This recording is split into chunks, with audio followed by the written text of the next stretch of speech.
ಅಂತಾರಾಷ್ಟ್ರೀಯ ಚಲನಚಿತ್ರೋತ್ಸವದಲ್ಲಿ ಈ cinema screen ಆಗ್ತಾಯಿದೆ ಮತ್ತು ಸೋಮವಾರ ನಮ್ಮ ಓರಿಯನ್ ಮಾಲಲ್ಲಿದೆ 4 ಗಂಟೆ ಮೇಲೆ. ದಯವಿಟ್ಟು ಎಲ್ಲರೂ ಬನ್ನಿ. ಇದಲ್ಲದೆ ಮತ್ತಷ್ಟು ಬೇರೆ ಬೇರೆ ಒಂದು ಅವಾರ್ಡ್ಸ್ಗೆ ನಾವು ಕಳಿಸೋಕ್ಕೆ ಪ್ರಯತ್ನದಲ್ಲಿದ್ದೀವಿ. ಅದಾದ ನಂತರ ರಿಲೀಸ್ ಕೂಡ ಆಗುತ್ತೆ. ಅದಾದ ನಂತರ ಕರ್ನಾಟಕದ ಪ್ರತಿ ಸ್ಕೂಲ್ಗೆ ಹೋಗಿ ತೋರಿಸುವಂಥ ಒಂದು ಪ್ರಯತ್ನ ಇದೆ. ಇದು ನಮ್ಮ ಮನೆಯಲ್ಲಿ ನಡೆಯುವಂಥ ಸಿನಿಮಾ. ಯಾಕೆಂದರೆ ನಾನು ಚೈಲ್ಡ್ಹುಡ್ಡಲ್ಲಿದ್ದಾಗ ನನ್ನ ಇಬ್ಬರು ಫ್ರೆಂಡ್ಸ್ಗೆ ಮಾತು ಬರ್ತಾರೆ. ನನಗೆ ಗೊತ್ತಿಲ್ಲದೇ ಅವ್ರ ಜೊತೆ ಜಾಸ್ತಿ ಹೆಚ್ಚಾಗಿ ನಾನು ಯಾವುದೂ ಟ್ರೈನಿಂಗ್ ಇರಲಿಲ್ಲ. ಹಾಗೆ ಮಾತಾಡ್ತಾ ಸೈನ್ ಲ್ಯಾಂಗ್ವೇಜಲ್ಲಿ ಅವ್ರಿಗೆ ಕಮ್ಯುನಿಕೇಟ್ ಮಾಡ್ತಾಯಿದ್ದೆ.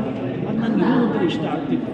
ನನ್ನ ಫ್ರೆಂಡ್ಸೇ ತುಂಬ ಜನ ಆಡ್ಕೊಳ್ಳೋರು, ಏನು ಮಾತಾಡ್ತಿದ್ಯಾ ಹೇಗೆ ಅಂತ ಏನೋ ಒಂಥರ ಒಂದು ಒಲವಿತ್ತು. ಸೊ ಆ ಒಂದು ಒಲವು ಬಹುಶಃ ಇಲ್ಲಿವರೆಗೆ ಕರ್ಕೊಂಡು ನಿಲ್ಲಿಸ್ಕೊಂಡು ಸೊ ಖಂಡಿತ ಎಲ್ಲ ಸೇರಿ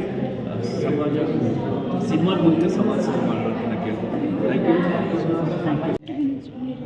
ನೀವು ಮಾಧ್ಯಮದವರೆಲ್ಲರೂ ಇಂಥ ಒಂದು ಚಿತ್ರಗಳನ್ನು ದಯವಿಟ್ಟು ಪ್ರಸಾರ ಮಾಡಿ.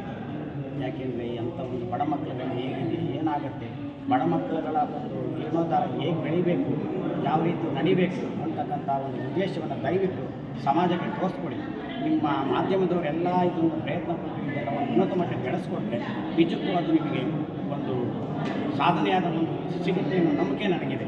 ದಯವಿಟ್ಟು ಇದನ್ನು ಪ್ರಚಾರ ಕೊಡಿ.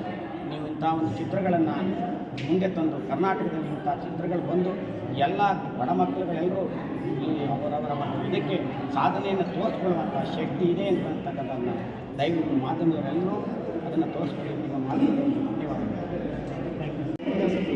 ಎಲ್ಲರಿಗೂ ನಮಸ್ಕಾರ. ಇವತ್ತು ನೋಡ್ತಾ ಇಲ್ಲ, 15ನೇ ಬೆಂಗಳೂರು ಅಂತಾರಾಷ್ಟ್ರೀಯ ಚಲನಚಿತ್ರೋತ್ಸವದಲ್ಲಿ ನಮ್ಮ ಚಿತ್ರ #ನಾನಿವಳ ಅಭಿಮಾನಿ ಸಿನಿಮಾ ಇವತ್ತು ತುಂಬ ಜನ ಬಂದು ಸಿನಿಮಾ ನೋಡಿ ತುಂಬ ಒಳ್ಳೆಯ ಒಪಿನಿಯನ್ ಕೊಟ್ಟಿದ್ದಾರೆ. ನಾವೇನೋ ಸುಮಾರು ಒಂದೂವರೆ ವರ್ಷದಿಂದ ಕಷ್ಟಪಟ್ಟು ಸಿನಿಮಾ ಮಾಡಿದ್ವು. ಆ ಪಟ್ಟಿರೋ ಕಷ್ಟಕ್ಕೆ ಇವತ್ತು ಪ್ರತಿಫಲ ಸಿಕ್ಕಿದೆ. ಯಾಕೆಂದರೆ ಈ ಆನೆಸ್ಟ್ ರಿವ್ಯೂ ತುಂಬ ಜನ ಕೊಟ್ಟಿದ್ದಾರೆ. ಏನಂದರೆ ಈ ಶ್ರವಣದೋಷ ಮಕ್ಕಳ ಬಗ್ಗೆ ಮಾಡಿರೋಂಥ ಸಿನಿಮಾ ಆಗ್ಬೋದು, ಆಮೇಲೆ ಕಾಕ್ಲಿಯರ್ ಇಂಪ್ಲಾಂಟೇಷನ್ ಬಗ್ಗೆ ಮಾಡಿರೋದು, ಇದು ಟೋಟಲಿ ಸೋಷಿಯಲ್ ಅವೇರ್ನೆಸ್ಗೋಸ್ಕರ ಮಾಡಿರೋಂಥ ಸಿನಿಮಾ. ನೀವೆಲ್ಲರೂ ಕೂಡ ಬಂದು ಇಷ್ಟು ಚೆನ್ನಾಗಿ ಸಿನಿಮಾಗಳು ನೋಡಿ ಎಲ್ಲರೂ ಪ್ರೋತ್ಸಾಹಿಸಿ ಎಲ್ಲರೂ ಕೂಡ ಬೆಂಬಲ ಕೊಟ್ಟಿದ್ದೀರಾ. ಎಲ್ಲರಿಗೂ ಕೂಡ ಧನ್ಯವಾದಗಳು. ನಾನು ಈ ಸಿನಿಮಾದ ನಿರ್ಮಾಪಕ ರಮೇಶ್ ಅನ್ನೋ ನನ್ನ ಹೆಸರು. ಇದು ನನ್ನ ಮೊದಲನೇ ಚಿತ್ರ ಡಿಲೈಟ್ ಸಿನಿ ಕಂಬೈಸಿಂದ ನಿರ್ದೇಶಕರು ಮಾತಾಡ್ತಾರೆ.